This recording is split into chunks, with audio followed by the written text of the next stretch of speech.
Hi team, welcome to Wimborne Boxing Club's channel. I'm Dave, and if this is the first time that we're meeting, I'd like to say welcome. And just to let you know that we produce plenty of boxing tutorials for you. So if you like the sound of that, hit the subscribe button, hit the bell next to it, and you'll get notified every time we post a video.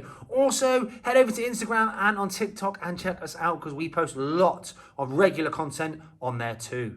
Right, let's jump into today's tutorial, which is all about defending the jab. First defence we're going to look at is the orthodoxy's rear hand parry to another orthodoxy's lead hand jab. Quite simply, we turn the palm and catch the jab as it comes in. We try not to overreach, leaving ourselves open, and we'd ideally like to counter with our own shot straight after. The next defence we're going to look at is the lead hand block, or the half guard. Quite simply, we bring our lead hand up, we put the glove against our head, and we catch the jab on our forearm. Another more common defence against the jab is the outside slip. Just dropping our head off the centre line to the outside of our opponent's punch. Keeping our left hand up, those who've got better timing might slightly drop it for better vision. The next defence is pretty much the opposite of this and not too commonly taught. It's the inside slip, so taking our head towards the centre line of the body. Again, this is a good way to avoid being hit, but you've got to be careful that you don't slip into a rear hand shot. Now we're looking at a very standard defence against the jab, which is a duck or the dip. This is more commonly done if you're the same height as your opponent or if you're a little bit shorter. Wouldn't highly recommend it if you are taller. Quite simply, keeping the weight down the centre, bending the knees, keeping the hands up, and letting the jab come over the top of your head.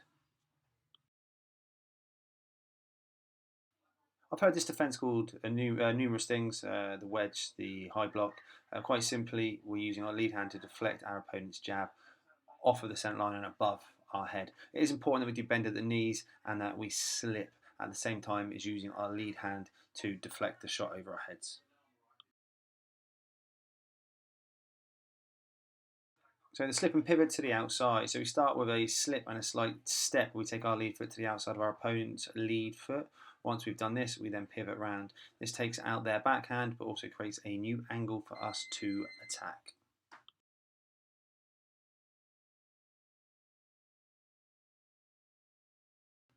The slip and pivot to the inside. So again, we start the same by slipping inside, taking a slight step with the lead foot, and we then pivot off at an angle. Once again, we are creating a new angle for a second attack, but we have to be careful that we don't get hit with our orthodox opponent's rear hand. Check out our next video dropping soon, which is all about defending the double jab. Okay, so that brings us into the tutorial. Thanks very much. Hope you got lots from it. If you've got any questions, just chuck them in the comment box below. And before you go, make sure you subscribe and hit the bell so you get notified when we bring out our next video.